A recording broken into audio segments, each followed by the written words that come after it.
സുവർണ കേരളം, അതായത് ശിവലിംഗത്തിൽ ആർത്തവ രക്തം, ഇതാണ് കേരള സംസ്ഥാന സർക്കാർ ലോട്ടറിയുടെ, അതായത് ജനുവരി 2-ന് നറുക്കെടുപ്പ് നടക്കുന്ന ലോട്ടറിയുടെ പുതിയ ചിത്രം എന്ന് പറയുന്നത്. അതായത് ഹിന്ദു ഐക്യവേദി ഇതുമായി ബന്ധപ്പെട്ടൊരു പരാതി നൽകിയിട്ടുണ്ട്. ഹിന്ദുക്കളെ ഇതിലും കൂടുതൽ ഇനി അവഹേളിക്കാൻ ഇല്ല എന്ന് പറഞ്ഞുകൊണ്ടാണ്.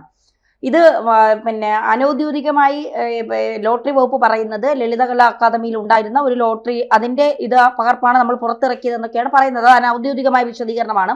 പക്ഷെ എങ്കിൽ പോലും ഹിന്ദുക്കളുടെ നെഞ്ചത്ത് കയറുന്ന ഈ ഒരു രീതി എന്താണ് വീണ്ടും വീണ്ടും ഇത്തരത്തിൽ ഈ ആർത്തവ രക്തം, ഈ ഹിന്ദു വിശ്വാസത്തെ പോലും തകർക്കുന്ന തരത്തിലേക്കല്ലേ സർക്കാർ പോകുന്നത്? ഈ ടോം ജോസഫ് എന്ന് പറയുന്ന ചിത്രകാരൻ വരച്ച ലളിതകലാ അക്കാദമിയുടെ ചിത്രശേഖരത്തിൽ നിന്നുള്ളൊരു ചിത്രമാണിതെന്നാണ് പറയുന്നത്. എന്തായാലും ഈ ചിത്രം ഹിന്ദു മതവിശ്വാസികളെ വല്ലാതെ വ്രണപ്പെടുത്തിയിട്ടുണ്ട്. അത് സത്യം തന്നെയാണ്. ഈ ലോട്ടറിയുടെ നറുക്കെടുപ്പ് നടക്കുന്നത് ജനുവരി 2-നാണ്. അതിന് മറ്റൊരു പ്രത്യേകതയുണ്ട്. ഇതേ ഒരു ജനുവരി 2-നാണ് ശബരിമലയിലേക്ക് ഒളിച്ചു കടത്തി സ്ത്രീകളെ പിണറായി സർക്കാർ എത്തിച്ചത്. അതായത് ശബരിമലയിലേക്ക് സ്ത്രീകളെ പ്രവേശിപ്പിച്ച അതേ ദിവസത്തിൻ്റെ വാർഷിക ദിനത്തിൽ ഇതുപോലെ ഒരു ലോട്ടറി നറുക്കെടുക്കുന്നു. അപ്പോൾ ഒന്നും കാണാതെയാണ് സർക്കാർ ഇത്തരത്തിലൊരു നീക്കം നടത്തുന്നതെന്ന് സാധാരണഗതിയിൽ ഹൈന്ദവ വിശ്വാസികൾ കരുതുന്നില്ല. അപ്പോൾ അവരുടെ വിശ്വാസത്തെ വ്രണപ്പെടുത്തുന്ന തരത്തിൽ ഇത്തരം ചിത്രങ്ങൾ എന്തിനാണ് ലോട്ടറിയിൽ ഉൾപ്പെടുത്തിയത്? ഇതുകൊണ്ട് എന്തെങ്കിലും സന്ദേശം നൽകുന്നു? ഇപ്പം നമ്മൾ ഈ പറഞ്ഞതുപോലെ ജനുവരി 2-ന് ശബരിമലയിൽ സ്ത്രീകളെ കയറ്റിയതിൻ്റെ വാർഷിക ദിനത്തിൽ ഓർമ്മിക്കപ്പെടാൻ വേണ്ടിയിട്ടാണ് ഈ ചിത്രമെങ്കിൽ CPM-ന്റെ ഹിന്ദു വിരുദ്ധത വളരെ കൃത്യമാണ്. ഇനി അതല്ല മറ്റെന്തെങ്കിലും കാര്യമാണുള്ളത് ഈ ദിവസത്തിൽ അല്ലെങ്കിൽ പുതുവർഷത്തോടനുബന്ധിച്ച് നറുക്കെടുക്കുമ്പോൾ മറ്റൊരു ഉദ്ദേശമാണ് ഞങ്ങൾക്കുള്ളതെങ്കിൽ സർക്കാർ അത് വിശദീകരിക്കണം. ഇവിടെ ഇപ്പം എന്താ പ്രശ്നം? ഇവിടെ ഒരു ജോസഫ് മാഷിന്റെ കൈവെട്ടിയ സംഭവം നമ്മൾ ആലോചിക്കണം. അവിടെ ജോസഫ് മാഷ് എന്ന് പറയുന്ന അധ്യാപകൻ ഒരു മുസ്ലിം നാമധാരിയുടെ പേര് ഉപയോഗിച്ചു, അല്ലെങ്കിൽ അവരുടെ ദൈവത്തിന്റെ പേര് ചോദ്യപേപ്പറിൽ ഉപയോഗിച്ചു എന്ന് പറഞ്ഞിട്ട് കലാപ സമാനമായ സംഭവങ്ങൾ നടന്ന നാടാണിത്. കൈയും വെട്ടിയെടുത്തു അതിന്റെ പേര്. അതാ പറഞ്ഞത്. അപ്പോൾ ഇവിടെ ഹിന്ദു വിശ്വാസികളുടെ പേരിൽ എന്ത് നടത്തിയാലും പ്രശ്നമില്ല നമ്മൾ ചിന്തിക്കുന്നത്. 2016 ഈ സർക്കാർ അധികാരം ഏൽക്കുമ്പോൾ നമ്മൾ ആലോചിക്കണം, MF ഹുസൈൻ സരസ്വതി ദേവിയെ, ഹിന്ദു ദൈവങ്ങളെയൊക്കെ വളരെ മോശമായി ചിത്രീകരിച്ച ഒരാളാണ്. അങ്ങനെ ചിത്രീകരിച്ചതിൻ്റെ പേരിൽ പോലും MF ഹുസൈന് രാജാ രവിവർമ്മയുടെ പേരിൽ അവാർഡ് നൽകിയ ഒരു ചരിത്രമുണ്ട് നമ്മുടെ സർക്കാരിന്. അങ്ങനെ എല്ലാം കൂടെ കൂട്ടി വായിക്കുമ്പോൾ ഇവിടെ ഹിന്ദു ദേവതകളെ, ഹിന്ദു വിശ്വാസങ്ങളെയൊക്കെ വ്രണപ്പെടുത്തിയാൽ ആരും ചോദിക്കാനില്ല എന്നൊരു തോന്നൽ. ഇവിടെ തുടർച്ചയായിട്ട് ശബരിമല കേസുമായി ബന്ധപ്പെട്ട് സംസ്ഥാന സർക്കാർ പ്രതിരോധത്തിലാണ്.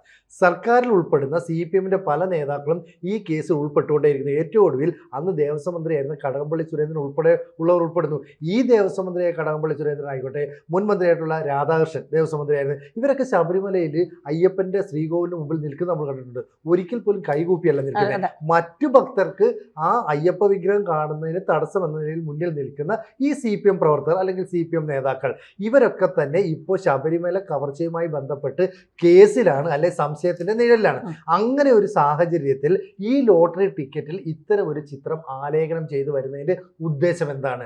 ആ ഉദ്ദേശം വിശദീകരിക്കാനുള്ള ബാധ്യത സംസ്ഥാന സർക്കാരിനുണ്ട്. ഇപ്പം ഇവിടെ ഈ ഹിന്ദു ഐക്യവേദി ആയിക്കോട്ടെ അല്ലെങ്കിൽ VHP ആയിക്കോട്ടെ, ഇവരൊക്കെ പോലീസ് സ്റ്റേഷനിൽ പരാതിയുമായിട്ട് എത്തിയിട്ടുണ്ട്. പോലീസിൽ പരാതി രജിസ്റ്റർ ചെയ്തിട്ടുണ്ട്. ഈ ചിത്രം ഉപയോഗിക്കുന്നത് കൊണ്ട് എന്താണ് ഉദ്ദേശിക്കുന്നത്? ഇക്കാര്യം വ്യക്തമാക്കട്ടെ നമ്മൾ. തീർച്ചയായിട്ടും അത് വേണ്ടതാണ്.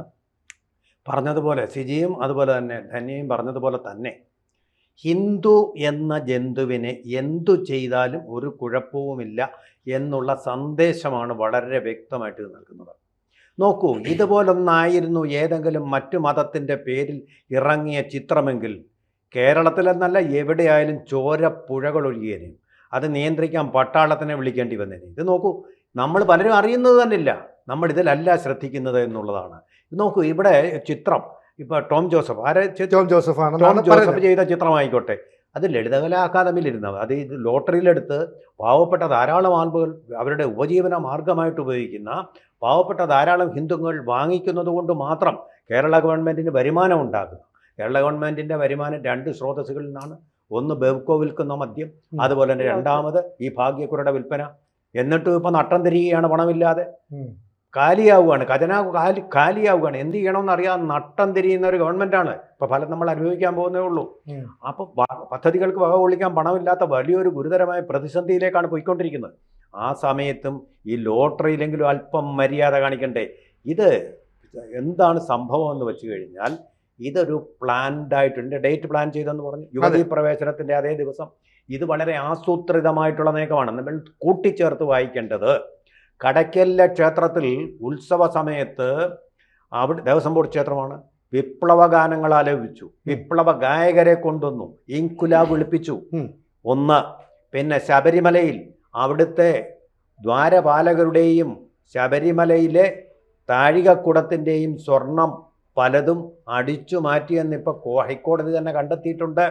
അതുപോലെ തന്നെ ആ വിഗ്രഹം ഒറിജിനൽ ആണോ എന്നുള്ള കാര്യത്തിൽ കോടതിയുടെ ബെഞ്ച്, ഡിവിഷൻ ബെഞ്ച് അല്ല, ദേവസ്വം ബെഞ്ച് സംശയിക്കുന്നുണ്ട്. സുഭാഷ് കപൂർ മാതൃകയിൽ അത് അടിച്ചു മാറ്റപ്പെടുത്തതാണോ എന്ന് സംശയിക്കുന്നു. അതുപോലെ ദക്ഷിണേന്ത്യൻ ക്ഷേത്രങ്ങളിലെ ആകെ പഞ്ചലോക വിഗ്രഹങ്ങൾ കടലിനക്കരെ വിൽപ്പന ചരക്കുകളാണ്. ഇങ്ങനെ ഒരു സംസ്കാരത്തെ നശിപ്പിക്കുക. ഇപ്പം നോക്കൂ, ശിവഗിരിയിൽ വന്ന് മുഖ്യമന്ത്രി പറഞ്ഞ പ്രസംഗം എന്താ? ഇന്ത്യയുടെ ആ പുരാതന സംസ്കാരം മാത്രമാണ് ഇന്ത്യക്കുള്ളത് എന്ന് പറയുന്നത് തെറ്റാണ്, ചരിത്രത്തെ തെറ്റായി ചിത്രീകരിക്കുകയാണ്. ഇദ്ദേഹത്തിൻ്റെ ഗുരുവായിട്ടുള്ള കാൾ മാർക്സ് എന്താ പറഞ്ഞത്? ഇന്ത്യയുടെ തനതായ സംസ്കാരം ഇന്ത്യയിലേക്ക് കുടിയേറി വന്ന സംസ്കാരങ്ങളെ, അധിനിവേശ സംസ്കാരങ്ങളെയെല്ലാം കൂടുതൽ സംസ്കാരമുള്ളതാക്കി മാറ്റി കാൾ മാർക്സ് എഴുതി വെച്ചിരിക്കുക. അത് വായിച്ചിട്ടുള്ള ആളാണല്ലോ.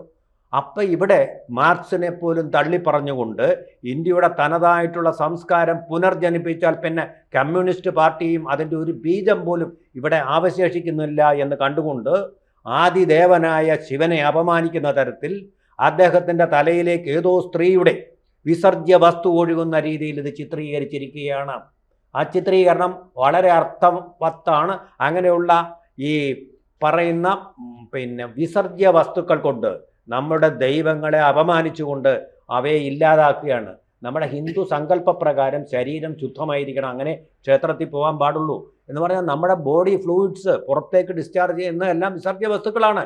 നമ്മുടെ ശരീരം എന്താ പിന്നെ അത് അകത്ത് വെച്ചുകൊണ്ടിരിക്കാത്തത്? അത് ഡിസ്ചാർജബിളാണ്. എല്ലാ കാര്യത്തിലും അത് ആരുടെ ദേഹത്തു നിന്ന് പുറത്തു പോകുന്നതായാലും പുറത്തേക്ക് മുടി പോകുന്നെങ്കിൽ അതും വിസർജ്യ വസ്തുവാണെന്ന് ഈ മുഖ്യമന്ത്രി തന്നെ പറഞ്ഞിട്ടുണ്ട്. അതെടുത്ത് ശിവൻ്റെ തലയിൽ ഒഴിക്കേണ്ട ആവശ്യം എന്താ? അവിടെ പരിശുദ്ധമായിട്ടുള്ള ഗംഗാജലമല്ലേ ഒഴുകിക്കൊണ്ടിരിക്കുന്നത്?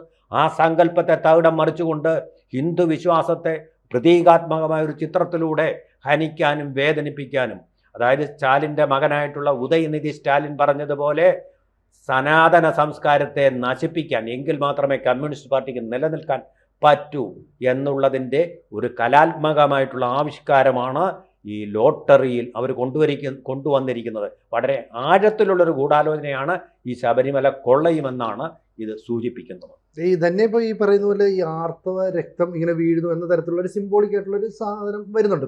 ഇത് ശരിക്കും പറഞ്ഞാൽ ഈ ശബരിമലയിൽ സ്ത്രീകളെ കയറ്റിയപ്പോൾ സ്ത്രീജനങ്ങൾ, ഇപ്പോൾ CPM ഉള്ളതായിക്കോട്ടെ, അവരുടെ നേതാക്കളുടെ ഭാര്യമാരായിക്കോട്ടെ, അവരുടെയൊക്കെ ഒരു വികാരം എന്ന് പറയുന്നത് ശരിക്കും വ്രണപ്പെട്ടു പോയി. അവർ പോലും അന്ന് തള്ളി പറഞ്ഞ ഒരു കാര്യത്തെ വീണ്ടും ഇതേ സമയത്ത് എടുത്തുകൊണ്ട് വരുമ്പോൾ ഒരു സ്ത്രീ എന്ന നിലയിൽ എങ്ങനെ അതിനെ കാണുക? CPM-നെ സംബന്ധിച്ചിടത്തോളം അവർക്ക് ആർത്തവമൊന്നും ഒരു പ്രശ്നമല്ല ശ്രീജി. കാരണം ഇവിടെ നിന്ന് കെട്ടിപ്പോയ പെണ്ണുങ്ങളുടെ ഇതിൽ സാനിറ്ററി പാഡ് വരെ ഉണ്ടായിരുന്നു എന്നുള്ളതാണ് എരുമുടിക്കെട്ടിൽ. അത്തരത്തിൽ ഉപയോഗിച്ച നീചമായ കാര്യങ്ങളാണ് CPM അന്ന് ശബരിമലയിൽ കാണിച്ചത്.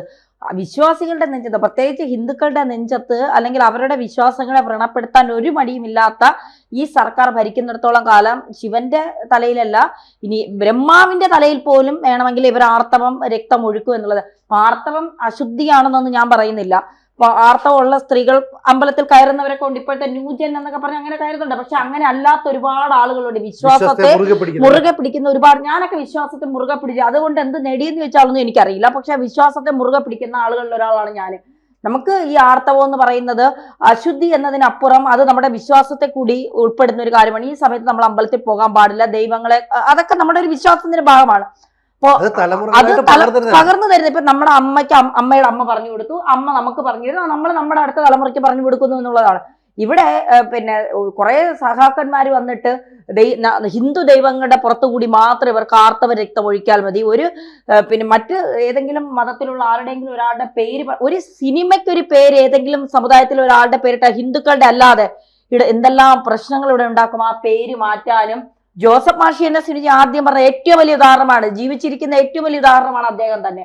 അപ്പം ഹിന്ദുക്കളോട് എന്ത് കാണിക്കാം? സാറ് പറയുന്ന പോലെ ഹിന്ദുക്കൾ എന്ന് പറയുന്ന ജന്തുക്കളോട് എന്ത് തോന്നിവാസം കാണിച്ചാലും ഇവിടെ ചോദിക്കാനും പറയാനും ആരുമില്ല എന്നുള്ള ഒരു നിലയിലേക്ക് മാറിയിരിക്കുന്നു. അതാണ് CPM ഈ കാണിക്കുന്നതിന്റെയൊക്കെ അടിസ്ഥാനം എന്ന് നമുക്ക് മനസ്സിലാക്കാം. ഈ ജനുവരി 2-ാം തീയതിയാണ് ഈ ശബരിമലയിലെ സ്ത്രീകളെ കയറ്റിയത് എന്ന് പറയപ്പെടുന്നതും ഈ 2-ാം തീയതി തന്നെ ഇതേ ലോട്ടറിയുടെ നറുക്കെടുപ്പ് വരുമ്പോൾ ഇത്തരം ഒരു ചിത്രം ആലേഖനം ചെയ്തതും മനഃപൂർവ്വമാണെങ്കിൽ, വളരെ കൃത്യതയോടെ ആസൂത്രണം ചെയ്ത് നടപ്പാക്കിയതാണെങ്കിൽ 5-6 മാസത്തിന് ഇപ്പുറത്തേക്ക് വരാനിരിക്കുന്ന നിയമസഭാ തെരഞ്ഞെടുപ്പിൽ ഇതിനെ കൃത്യമായ ആയുധമാക്കി CPM നേതാക്കൾക്ക് പലരോടും മറുപടി പറയേണ്ടി വരും. തീർച്ചയായും അതല്ല എങ്കിൽ ലോട്ടറി ഡയറക്ടറേറ്റും അല്ലെങ്കിൽ സർക്കാരുമൊക്കെ ഇതെന്താണ് സംഭവിച്ചതെന്നുള്ള കൃത്യമായ വിശദീകരണം നൽകണം. ഈ ഡേറ്റുകൾ തമ്മിൽ ഒരു സാമ്യം വന്നത് വളരെ യാദൃശ്ചികമാണെന്ന് വിശ്വസിക്കാൻ അരിയാഹാരം കഴിക്കുന്ന മലയാളിക്ക് പറ്റില്ല. പറ്റുകയില്ല. നമ്മൾ ഒന്നുകൂടെ ഓർക്കണം ഈ സന്ദർഭത്തിൽ തോന്നുന്നു.